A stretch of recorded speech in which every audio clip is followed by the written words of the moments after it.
Welcome to the AVAIL Podcast, where we dig deep and talk about the art of leadership. My name is Virgil Sierra, your AVAIL Podcast host and lead pastor of Vertical Church, aka Iglesia Vertical in South Florida. And today we're sitting down with a friend of the house, Natalie Born. She's an author, she's a consultant, she's an excellent leader. We've talked about her book, Set It On Fire. We're going to heat that up again today. And we're also going to just discuss some of the articles she's written in our AVAIL Journals recently. She is a leader's leader. Natalie, it's good to have you back on the AVAIL Podcast. Virgil, I love being with you guys, and I love being on the AVAIL Podcast. Thanks for having me back. I'm excited. It's my third time back, so I can't wait to dive into leadership principles. That's right. You're a triple threat. 3 times on AVAIL Podcast. And I know there's more coming in the future. Natalie, I know that a lot of our AVAIL audience is already familiar with you. They're probably following you and connected with you. There's always new listeners, new viewers that are connecting. So why don't you share a little bit about yourself, and then we'll jump into the conversation. Yeah, absolutely. So I got my background in product development. I worked for careerbuilder.com for almost 11 years, helping to plant career builders in a number of different countries. And that's really where I got kind of the international bug to travel and really to help customers solve problems. From there, I did a couple different stints in organizations, helping them build products from the ground up. And then that led me into consulting, which I do today. And, you know, for many people who say, man, I feel like I can't focus, I feel like I'm all over the place. Look, we call that a generalist. And you might even be a consultant because, you know, if you love solving different problems every day, waking up and helping different organizations think about the challenges they're solving, you may not be a jack of all trades and a master of none. You may just be a consultant. So that's my pitch to you. If you feel like, you know, you're kind of all over the place. I've done a lot of different things, but yeah, this is my passion, just helping people every day. Yeah, and that comes out, Natalie. Every time I talk to you, I can feel and hear the passion, and I love talking to people like you because you live it. You know, you don't just preach it, you walk it, and I love that. I would love to just touch on your last book, and we did a whole episode on it, Set It On Fire, which obviously is again, it's a little bit at the core of kind of who you are and what you do. Talk to us a little bit about Set It On Fire, because I think rehashing some of that is important for leaders.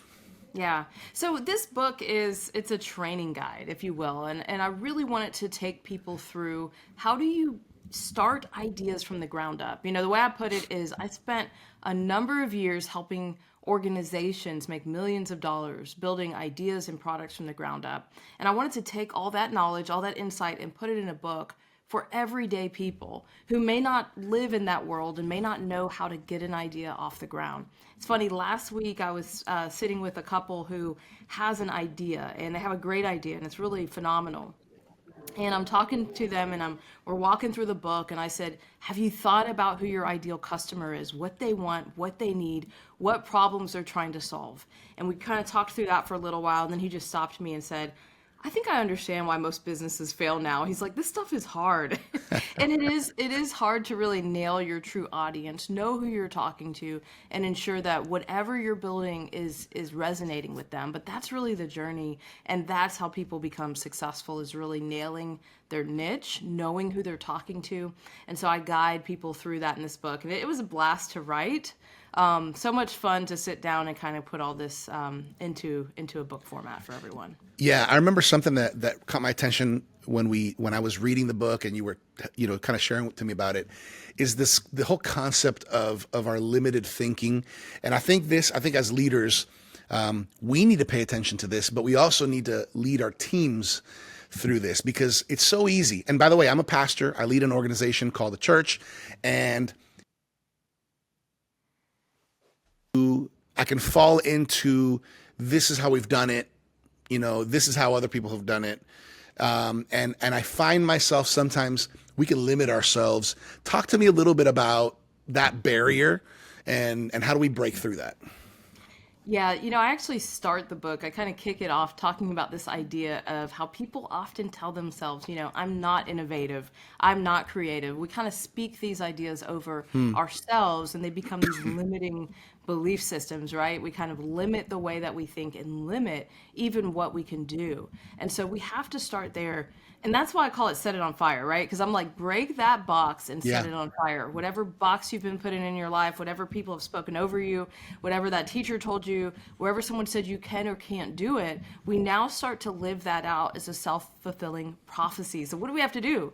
We have to break those boxes that people have put us in. We have to set that on fire, and we have to say, what is it that I'm called to do? What is it that God has uniquely called me to do? You know, my favorite scripture in the whole Bible is Isaiah 45. And I love, I was reading the Message version where it says, God says, I'll go ahead of you.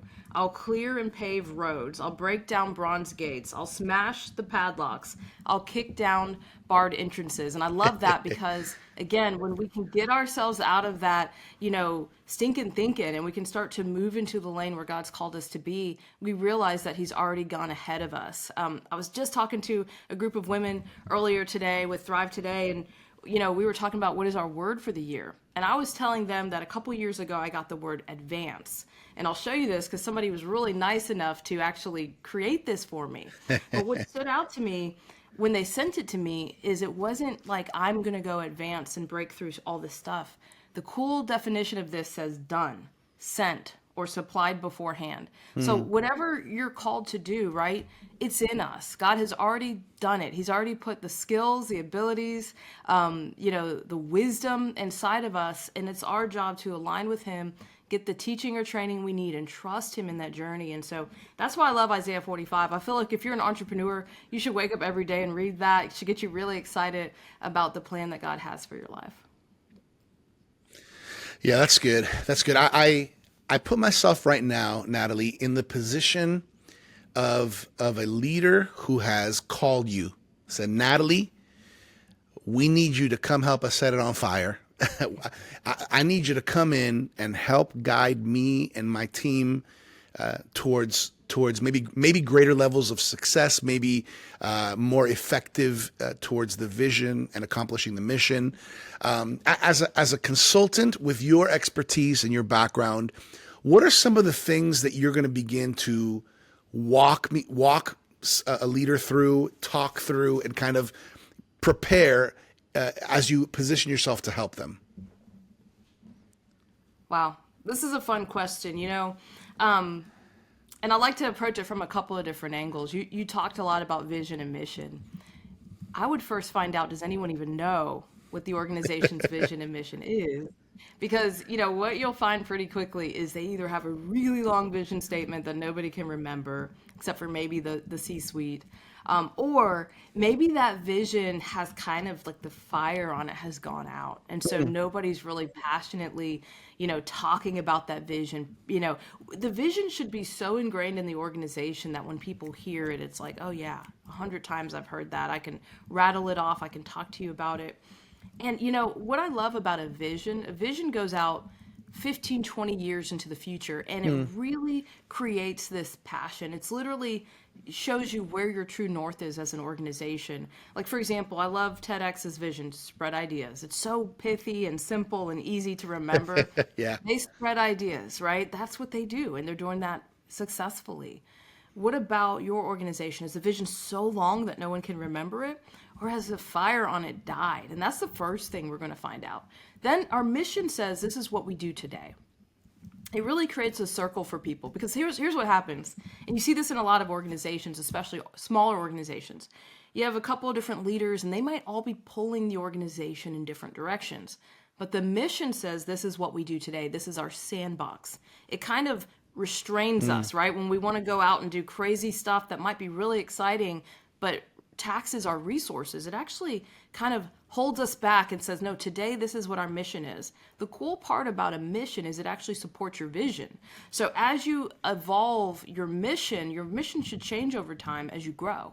But it helps people to kind of understand. And then let's take a second and talk about values, because the way that I see it, you should hire and fire by your values. And so I'm working with a group of founders right now to create their values. And I've told them this many times. I'm like, if you're not willing to live by them, do not put them down as a value, because people will then, it'll become a joke, right? If we don't actually live out the values. Oh, well, you tell us to do that, but we see what you guys do. And so values become this forcing function for the organization that tells us what our culture truly is. And I had somebody that once said it to me like this: your culture is the worst behavior that you allow. Wow. So Wow. that's where we start. We start and look at that. We look at values. We look at, do people actually believe them? Do they buy into them? Are they living them? Do they actually know what they are? And do you hire and fire by them? Because if you do, man, you are in a much better place than most people. It's really the way we hold people accountable, right? To sit down and say, hey, we said this is our value. I see you behaving very differently from that. Let's have that conversation. Let's talk about what behaviors that align to our values look like and what they don't look like. And my biggest complaint is that most people never get to have that conversation with a leader to say, I see you, you're doing a great job in all these other areas, but there's one area where you're not aligned to our values. Let's talk about it. Let's figure out how to course correct. Yeah, that's good. I love that you're talking about values. And I'm curious, I know that there's not one right way, but I'm curious from your perspective, have you noticed that a certain style of values is more effective? For example, sometimes it's just one word. Sometimes it's a combination of two words. Sometimes it's a short phrase. And I know it could probably work, in various ways. What have you seen kind of click? What are some cool values or good ones that you have seen like, oh yeah, this is good? Yeah. So, it's interesting, and there's a phrase out there called permission to play. I don't know if you've ever seen permission to play values. Almost, I would say probably 80 to 90% of organizations have them. So if you have them, don't feel bad about what I'm about to say. It's okay. But I think you can do better. Permission to play is this idea of things like integrity and communication and teamwork. These are things that we all want in an organization, but honestly, they should be the low bar to even get in the organization in the first place. So permission to Right. play values say like, look, if you don't have integrity, we shouldn't even be like, you shouldn't even be here. Yeah. That's not a value. It's the lowest bar to even get into this organization. But there's this other level, this other gear of values that we start to talk about, which is who do we really want to be and what do we want to be known for? So if trust and integrity and teamwork, if that's all a permission to play and we just expect that out of each person we're talking to and each person that we would hire, what's the higher level above that? So I love specifically, yes, you can go one word. Yes, you can go phrases. I think it depends on your culture. So I'm working with a team right now in the field of demolition, which is pretty cool. They blow stuff up for a living. So we've gotten a little more creative with some of their values because they do that. So they've got things like always be planning, and they've got things like safety's our culture, right? So theirs is more phrases so that they can remember those things, which is really cool.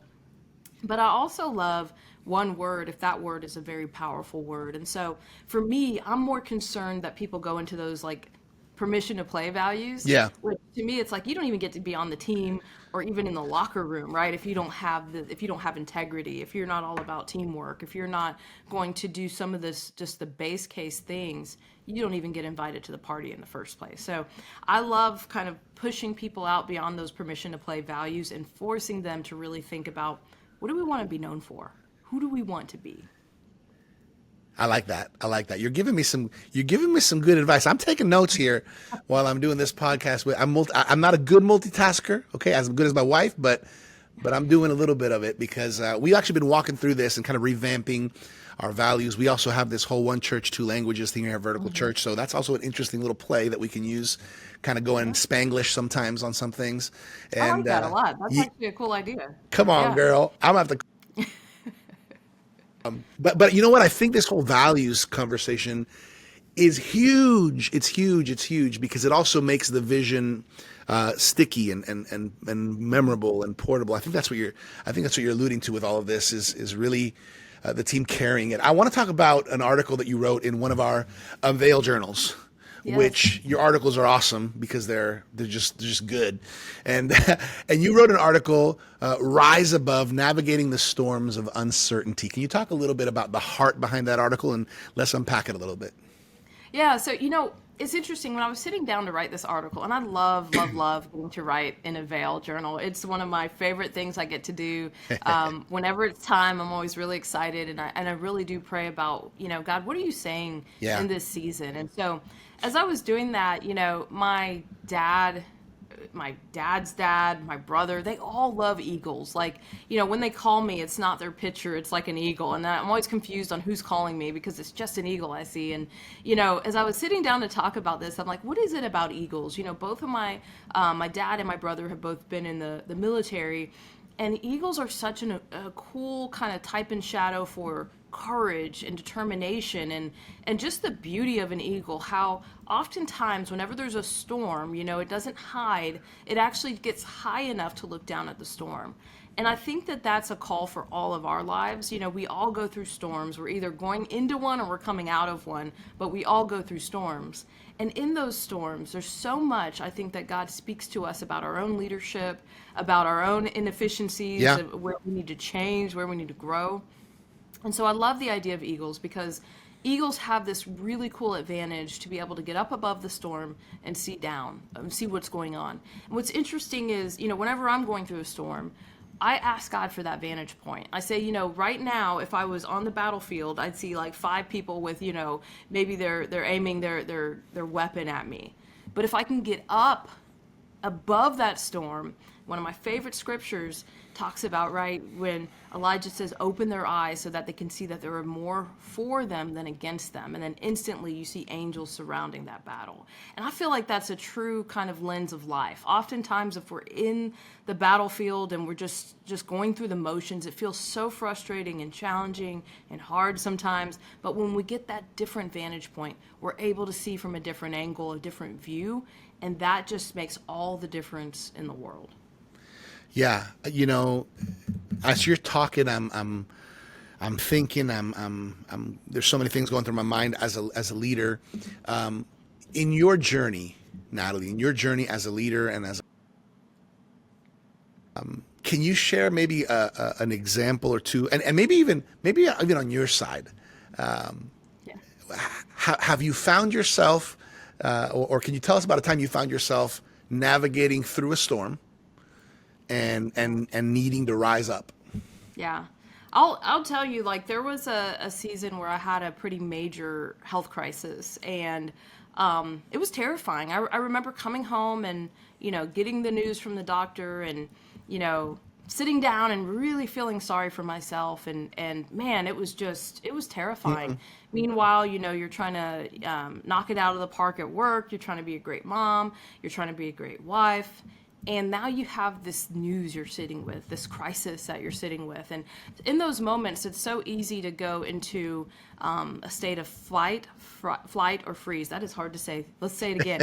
Fight, flight, or freeze. It's easy to do that. It's interesting when they look at brains that have had trauma, a lot of what you'll see is that parts of the brain are actually kind of shut down, and parts of the brain that should be active, which is your executive function, which is at the front of your brain, you'll see that that's lesser activity, and it's actually lit up more at the back of the brain, which is your fight or flight response. And so I found myself in this fight or flight response, and here's what we know. When you make decisions with the front of your brain, you're making better decisions. When you make them with the fight or flight center, you're not making great decisions. And I found myself just mentally and emotionally going there. And I really feel like God invited me to a season to stop assuming I knew what was happening, to stop guessing, to stop kind of driving ahead, and instead to pull back and say, okay, what does your word say about my situation? And how should I now take your word, if I believe it, if I say I follow you? These are the moments where we have to kick into gear and actually use the word of God. So it was in those moments that I said, okay, God, your word says this. So I'm choosing, despite what doctors are saying, despite the message that I'm hearing, I'm choosing to believe you above what I feel, what I think is happening, because I don't even know. And so, that moment of saying, greater is he that is in me than he that is Yeah. in the world. We always have this choice. And, when we get in the middle of a storm, we always have this choice to bow to the storm or to stand in the storm and point to the one that can silence the storm in the first place. And so often I feel like, especially in our American society, right? We got all the answers, we got all the doctors, we got all the medication. But sometimes it's just a matter of saying, I trust you, God, no matter what, Yeah. no matter how. And so, oftentimes storms never come at convenient moments, right? It's usually when everything else is crazy. And so that season was such a faith builder for me. It was a terrifying season, but a faith building season. And to come out on the other side of that, so that was 6 years ago, and to point back and say, man, God, you're still faithful. You're still operating. And again, we're all either coming out of a storm or going into a storm. But we have to remember that at any moment, at any time, God can silence that storm. And it's our job to stand and believe him and believe his word. And so to me, just being able to trust in that and believe in that and create a vision for your life when you're in that storm. My vision is to come out on the other side of that. My vision is to be whole. My vision is to be healed. And my vision is for a long and healthy life. And so when we're in the midst of that storm, we need to speak out, God, this is the vision that you've given me, and I'm going to stand in it. Yeah, as you say that, I can't help but think that there's a lot of leaders listening in right now who are leading, but they're not feeling well, or they're not 100%. And that's a challenge because sometimes even as leaders, we don't even give ourselves the permission to not be well or be carrying something that's hard, whether it's on the personal side, whether it's on the health side, whether it's on a relational issue. And can you speak to that a little bit? Like how do you dig deep in moments where you're not feeling well, but you're still the leader? I mean, Yeah. What are some tips to kind of break through that?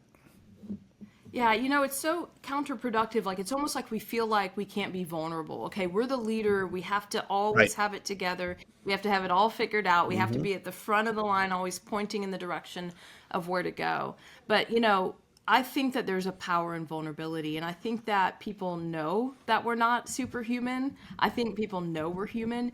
But when we can show it and when we can be comfortable in our humanness, I think that people really rally around that. I think about my team during the time I was going through all that, and I set everybody down. And I kind of shared, hey, I'm going on a journey. This is what I'm going through. And just the text of encouragement, the checking in to see how I was doing. What do you need? How can I help you? Knowing that they had my back. And if I didn't, show up for something or show up 100%, they knew why. And I think that, we kind of discount other people and their ability to rally around us when we need something. I even think about, my church friends who just, were so encouraging, would pray for me and would, really stand in the gap, right? When you didn't feel like you had anything left to pray, like you just didn't have the words.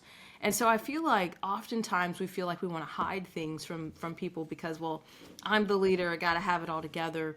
I love being like, hey, I'm going to share with you what I've done so far. I'm kind of at a point of impasse. I need your help. Well, have you thought about this? Okay, great ideas. Let's keep those flowing.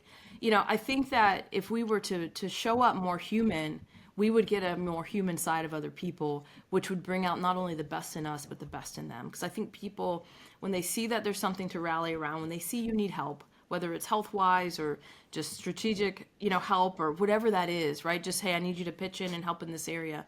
When they see you asking for help, and you're honest and you're real, I think people show up for that 100% of the time. And so, it's really hard for us to do because we do feel like we need to have it all together. But, to me, people who are successful, they're really good at being honest and authentic and real. And everybody wants to follow a real leader. We don't want to follow someone who's superhuman and on a pedestal Right. and, never has a bad day, never gets sick, never has a bad hair day. It's like, we want to show up for real people. Yeah. Yeah, that's good. As you're saying that, I can't help but think of this is why it's so important to have a team. Switching gears a little bit into the team conversation, right? There's so much synergy that can happen when a team is a team. There's so much that we can, so much more that we can do, that so much farther that we can get to when we truly activate the power of team. Can you speak to that a little bit? Yeah. It's interesting. Whenever we talk about a team, and we kind of leaned into this with our vision, our mission, and our values, like, why do we need those things? It's because you want to show everyone your true north. And I can think about earlier in my career, I would fly overseas to these other countries, and I wouldn't always be able to call my boss because it might have been 2 a.m., right, his time. And here I am in this other country faced with this really critical decision, not sure which direction to go. I knew that I could put that decision that I was about to make up against the vision of the organization, Right. against the mission, and against the values. And probably 95% of the time, I would make a good decision. If 5% of the time I did not make a good decision, I would get the phone call. Why did you do that? Let's talk through it. But what that really did was it created this freedom and it created this empowerment. Here's the truth. When people feel that freedom and empowerment, they're willing to step into messes. They're willing to run towards those messes. Yeah. They're willing to solve problems because you've freed them up. You've empowered them to solve the problem. Will they get it 100% right all of the time? No. Will they do it the exact way that you thought it should have been done? No. But I'd rather have more people that, get pretty close than a bunch of people who just throw their hands up when they see a mess. And so I love that when you have a good vision, mission, and values that just kind of explains to the team, here's where we're going, here's how we're going to traverse the mountain, and here's what it looks like to get there. Here's how we're going to celebrate that success. You've now you've armed them with the ability to go create success for the organization. I love that. And so that to me is the power of team, wrapped around this conversation we had earlier about vision, mission, and values. When you combine those, you create people that care, people that move as one. And honestly, that to me is unstoppable. And I'll give you just a quick example. When I worked for a career builder, we had this really cool point of impasse. This was a long time ago, okay? But if you go back in time with me, one of the things our CEO said is like, hey, our number one goal is to beat Monster. If you fast forward now, they're actually merging, which is really funny. But back then, that was our goal, was to beat them. And so we all were rallied behind that goal. And he said, when we do that, we'll go international. So we're all like, let's do this. And so we had this really cool goal in mind. We all got really creative about how to solve the goal. As leaders, oftentimes we think we have to carry this load ourselves. But he basically galvanized the entire organization and said, this is our goal, this is our aim. Now go figure out how to do it. And you galvanize all these people with the vision, mission, and values to go solve problems. And you don't have to get the phone call every day, which is really cool. And so maybe every once in a while, someone creates a little fire you got to go put out. But I'd rather have that than people who are not willing to run towards a mess. Yeah, that's good. That's good. What do you see, Natalie, especially in your experience, as some of the greatest challenges that organizations are working together as a team effectively? Because again, every team is different. Every leader is different. But what do you see that sometimes? Hey, here's some red flags. Here's some things to look for. When you don't feel like the team is really galvanized, as you were saying. Often when a team is not, galvanizing one another, they're not moving as one, you'll find silos and turf wars everywhere. And so oftentimes we find that these silos are the reason why, people kind of grab their little area and they say, don't come in here, don't look over here, this is my sandbox, you get out of it, and I'll let you know when I want you to come look at my sandbox. And so when you find that happening in an organization, that's typically breeding unhealth. It's typically breeding an organization where people don't help one another. We have this kind of joke, one of the we work with a lot of different types of clients, and one of them is a hospital. And we found out that some departments like to hoard wheelchairs. Well, why? well, if I need a wheelchair and I can't find one exactly when I need it, then it makes more sense for me to hoard them. And we do that, right? Like if you think about every organization, you have to ask yourself, what is the wheelchair in your organization that you hoard, right? Yeah. We all do it, whether it's money or time or resources or certain leaders. Like so-and-so can't come work on your project. They're 100% busy with us. We just don't want to share resources or people. And so oftentimes we find that if we can help people to be more giving, more sharing, and see it as the organization's resource and not their own, something that they own, have, and can keep, that to me starts to breed health. And so that starts to create that teamwork when we can kind of break down those silos. But it's just a fun example to kind of say, look, we all have whatever the wheelchair is. Yep. in our organization. Yep, very true. Very true. It's kind of like the remote control at home when you have a big family and everybody wants to watch something different. They want to have that remote close by. That's good. That's good. So Natalie, here kind of going a little more on the personal side with you, right? What is it? Why do you think that you about what you do? Why do you think you are so passionate about what you do? Yeah, gosh, that's a great question. I don't know if I've ever thought about it like that, but you know, I love seeing people kind of cross the chasm, if you will. I think in all of our lives we have this area where whether life has beat us down or a situation or a circumstance has beat us down and it holds us back. And I think deep down I root for the underdog is probably what it really is. And I see that, there are so many great people who have great ideas in the world. And sometimes it's these small things, right? When again, let's talk about vantage point, right? When you're in it, you can't see it. But when you get up above the storm or you bring somebody in with an outside perspective who is able to kind of look down at things and look down at the organization and say, hey, I know for you, you can't really see what's going on, but over here on aisle 3, there's a fire. And if we Right. put that out and we kind of reorganize some things, you're going to have some harmony and peace that you haven't experienced in a very long time. Or, hey, you've got the right people, but they're all in the wrong seats on the bus. So what if we started to shift and move some things so that you could have the freedom to actually go on vacation? What if we gave people, the right kind of remits within their jobs and within the organization so that you could actually take a week off and you don't have to worry that you're not coming back to anything because they burned it down, right? So like, what if? And I think that what if is what really drives me. It's exciting to see the transformation that organizations can have going from heartache to life, right? From frustration to freedom. And so I just love helping people kind of see things from a different vantage point that they haven't been able to view it. And I guess in some ways I like running towards messes. I love the messy middle of figuring things out and then looking back and saying, well, look what we did. It didn't make sense how we were going to get through it, but we actually did it, and we did it together as a team. Yeah, that's good. What can you look back and identify, I think this person was instrumental in helping me develop this or this, experience. Because I think all of us as leaders, we can definitely look back at people, who have modeled something for us or maybe inspired us. Maybe even other organizations, maybe or people that are leading in what we do. But I ask you, for Natalie Born, who are a few people who have been guiding stars on your journey? Well, so for me, it started very, very early at that first job I was at. And, it's interesting if you ask most people that report it to this person who their person is that really helped them, most of them point to the same person. So this is what's really cool about, our organization. When you get a really powerful leader, you'll hear 100 people say the same thing about that leader. But for me, growing up, when I was at Career Builder in my early days, it was a leader named Mike Hargis. And what was cool about him is what I loved was his directness. So if I was headed down a wrong path, it wasn't soft. It was very direct. Hey, don't think you're doing the right thing?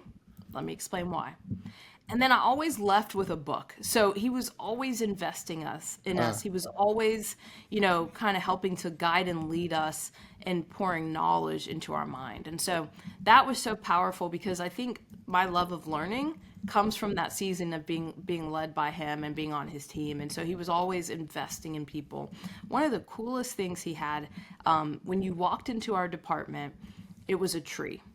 And that tree was people who'd been promoted to other areas of the business from his organization. Wow. And he was such a great leader that he would actually crank out leaders and they would be in demand to go to other organizations. So basically he kind of was like, the filler, if you will, for the rest of the organization through his leadership. So they came in, were led by him, and then they would go on to do such great things. And so that for me was just a testament to what it looks like to develop and invest in other people and to just give things away, give knowledge away, help people, take the time to really care about not just what they're doing for you today, but their long-term career path. And not many people as leaders can say, man, I was investing in this person for 5 to 10 years from now, not for what they would do for me next week, but for what they would do for themselves in 5 to 10 years. And so just a cool leader to have reported to and worked for. And when all of us get together from our old company, we always talk about him. And my brother at one point reported to him as well. And so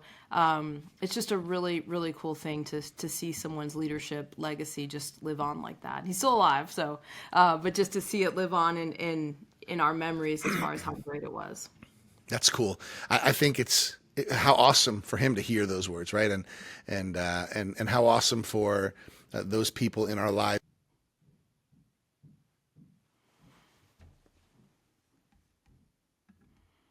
You really impacted my life. I think that's awesome.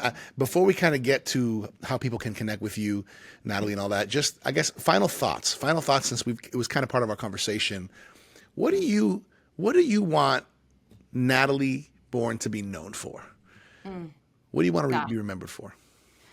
Yeah, so I would love to be remembered for helping people to experience freedom so that they can walk in the calling that they have on their life. I really think that's important. I think it comes up in almost every conversation I have. At some point, you're going to hear me ask the question, what's the lie that's the lid on your life? Like, what's the lie that's holding you back from being all that you could be as a mom, as a dad, as a leader, in the community, whatever your calling is, what's the lie that's that lid? Because when we get those lids off, the impact that we can have on other people is so substantial. But oftentimes, we live as almost like a shell of ourselves because of fear. And so my hope is that, if you pick up the book or listen to this episode, that you feel that need to just break free from the lids that we've placed on ourselves and to walk into our true calling. If I can even do that for 10, 20, 30 people over the course of their life, I'll feel like I have hit the mission. Come on. Freedom, a freedom fighter. I like that. That's good. That's good, Natalie. Natalie, how can our AVAIL audience lean in? How can they get your book, Set It on Fire, and maybe other resources you offer, connect with you? Where are the best places they can go? Yeah, so I'd love to connect with you on LinkedIn. I'm Natalie Born, on Instagram at Innovation Meets Leadership, and then head over to setitonfire.co. It's where you can get the book, the study guide, the masterclass, all the good stuff. And of course, I would love for you to check out what I write in the AVAIL Journal, which I sit down and I get so excited. It's like a little gift that comes in the mail, and I get to read it and just listen to such great leaders and their wisdom and advice around leadership, which again, iron sharpens iron, so you got to constantly be making yourself better. Yeah, that's good. For those watching the video of the podcast, I'm holding an AVAIL Journal. To this day, I think it's one of the most beautiful journals, especially for Christian leaders. Leaders who have a heart for God, but also a heart for being excellent in whatever area they lead, whether it's ministry or marketplace. What a blessing! By the way, if you haven't yet, you can subscribe for a free trial subscription of the AVAIL Journal.